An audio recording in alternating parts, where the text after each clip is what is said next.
दोस्तों, हरे कृष्णा बाई अंजू तैल चैनल में आपका स्वागत है।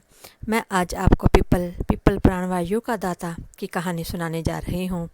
मैं आपका मित्र वृक्ष हूँ। मैं आपसे बहुत कुछ कहना चाहता हूँ। यह एक कल्पना या किसी कविता का विषय नहीं है।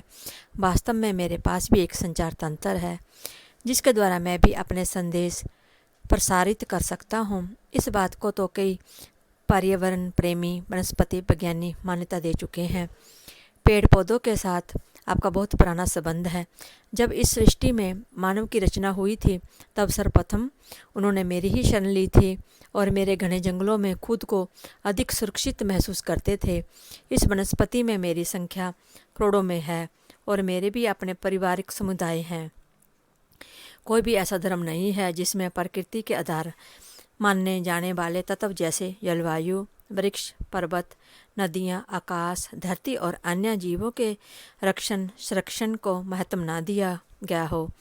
भारत में मेरी कई प्रजातियों को देवता माना जाता है। यह पीपल और तुलसी के पेड़ में देवताओं का निवास माना जाता है और पूजा का प्रतीक माना जाता है। सभी वृक्षों की अपेक्षा ये दोनों पेड़ अधिक ऑक्सीजन देते हैं। अंत स्वास्थ्य की दृष्टि से देखा जाए तो ये दोनों पेड़ बहुत लाभदायक हैं।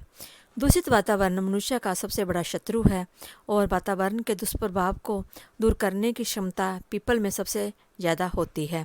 पीपल प्राणवायु यानी ऑक्सीजन का मुख्य स्रोत है। पौराणिक मान्यता के अनुसार पीपल को सभी वृक्षों में से शुद्ध और पूजनीय माना जाता है और भारतीय संस्कृति में महत्वपूर्ण स्थान दिया गया है और अनेक पर्वों पर इसकी पूजा की जाती है। यह माना जाता है कि पीपल वृक्ष की पूजा करने से सभी देवता पूजित हो जाते हैं। जैसे ये मान्यता है कि सोमवती अमावस्या के दिन पीपल के वृक्ष में भगवान विष्णु और माता लक्ष्मी जी का वास होता है। पीपल वृक्ष में सभी तीर्थों का निवास माना जाता है, इसलिए ज़्यादातर संस्कार इसके नीचे करवाए जाते हैं।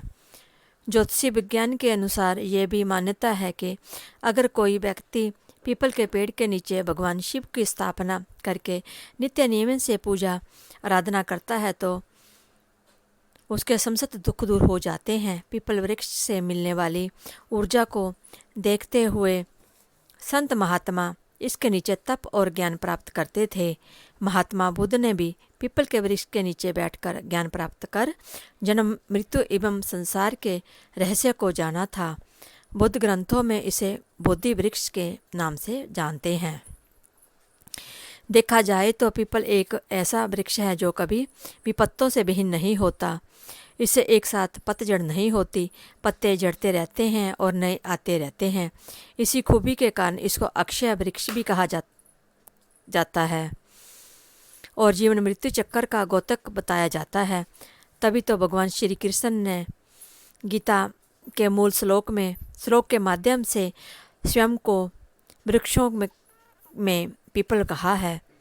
यदि मनुष्य कुछ देर के लिए भी इसकी छाया में बैठता है तो शरीर के बहुत सारे विजातीय तत्व निकलने, बहुत सारे रोगाणु समाप्त होने शुरू हो जाते हैं और बहुत तरह की नकारात्मक ऊर्जा खत्म होने लगती है। पीपल वृक्ष में बहुत सारे औषधीय गुण पाए जाते हैं। इस वृक्ष के पत्ते और तने में अधिक रोगों को दूर करने की क्षमता होती है।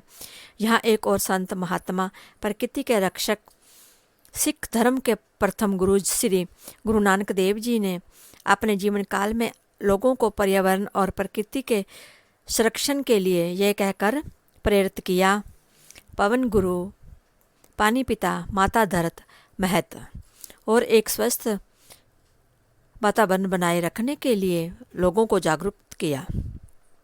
उनका किया हुआ यह प्रयास आज इस कोरोना महामारी जिससे लोग ऑक्सीजन की कमी से मृत्यु को प्राप्त हो रहे हैं, मैं पीपल सत्य सिद्ध हो रहा हूँ। इसलिए प्रकृति की रक्षा के लिए बताना चाहता हूँ कि यह सृष्टि जिसकी रचना परमेश्वर ने पूरी मानव जाति के लिए की है, इसके प्रदूषित होने के कारण बीमार पड़ने वाली पृथ्वी को शुद्ध करने और बहुमूल्य जीवन को बचाने के लिए पुरजोर प्रयास करना चाहिए। पिछले कई सालों में वन पर्यावरण संरक्षण के प्रति जागरूकता में सुधार हुआ है। लोगों की भागीदारी बढ़ी है, लेकिन अभी इसमें और प्रयासों की ज़रूरत है। धार्मिक आस्थाओं और अलौकिक मान्यताओं पर आधारित पीपल वृक्ष रोपण करने और समय पर इसको जल देने से जीवन खुशियों से भर जाता है और ना ही कोई दुख सताता है।